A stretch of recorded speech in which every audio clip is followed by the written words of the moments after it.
കേരളത്തിൽ ഇപ്പോൾ ഫ്ലെക്സ് യുദ്ധം നടക്കുകയാണ്. കെ സി വേണുഗോപാലിൻ്റെ ദില്ലി വസതിക്ക് മുന്നിലും ചില ഫ്ലെക്സുകൾ, കൗതുകം ഉള്ള ഫ്ലെക്സുകളുണ്ട്. ഞാനിപ്പോൾ നിൽക്കുന്നത് ദില്ലിയിലെ ലോധി എസ്റ്റേറ്റ് 51 നമ്പർ വീടാണത്.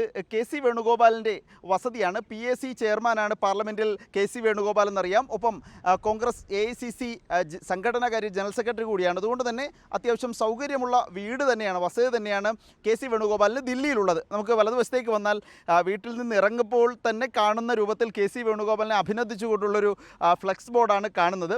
അത് doctor Naresh Kumar, member all India Congress committee, അദ്ദേഹത്തിൻ്റെ പേരിൽ സ്ഥാപിച്ചിരിക്കുന്ന, അദ്ദേഹത്തിൻ്റെ ചിത്രത്തോടൊപ്പം സ്ഥാപിച്ചിരിക്കുന്ന ഒരു ഫ്ലെക്സ് ആണ്. അത് എന്ത് നോക്കുമ്പോഴാണ്, കെ സി വേണുഗോപാൽ ഒരു പുസ്തകം ഇറക്കിയിരുന്നു, നേരിനൊപ്പം പോരാട്ടങ്ങൾ, നിലപാടുകൾ, കറണ്ട് ബുക്സ് പ്രസിദ്ധീകരിച്ച പുസ്തകമാണ്. അതിന് ആശംസ നേർന്നുകൊണ്ട് വെച്ച ഫ്ലെക്സാണ്. വലതുവശത്തേക്കൊന്ന് കറങ്ങിയാൽ അവിടെ കാണാവുന്നത് ഹാപ്പി വിഷു. അത് കെ സി വേണുഗോപാലിന് ഹാപ്പി വിഷു നേർന്നുകൊണ്ട് കേരളത്തിൽ മാത്രം ആഘോഷിക്കുന്ന ഉത്സവങ്ങളിലൊന്നാണ്, ആഘോഷങ്ങളിലൊന്നാണ് വിഷു എന്ന് നമുക്കറിയാം. അതും നരേഷ് കുമാറിൻ്റെ തന്നെയാണ്. സ്വാഭാവികമായിട്ടും ഈ കെ സി വേണുഗോപാലിനെ ഒന്ന് സ്വാധീനിക്കാനൊക്കെയായി ചെയ്തതായിരിക്കാം. കാരണം ഇറങ്ങി വരുമ്പോൾ തന്നെ കാണുന്ന ഭാഗത്തിലാണ് ഫ്ലെക്സ് സ്ഥാപിച്ചിരിക്കുന്നത്. ഇവിടെ മാത്രമല്ല, 2-3 ഇടങ്ങളിൽ ഈ വിഷുവിൻ്റെയൊക്കെ ഫ്ലെക്സ്, പുസ്തകത്തിൻ്റെ ഫ്ലെക്സ് അപ്പുറത്തൊക്കെ സ്ഥാപിച്ചിട്ടുണ്ട്.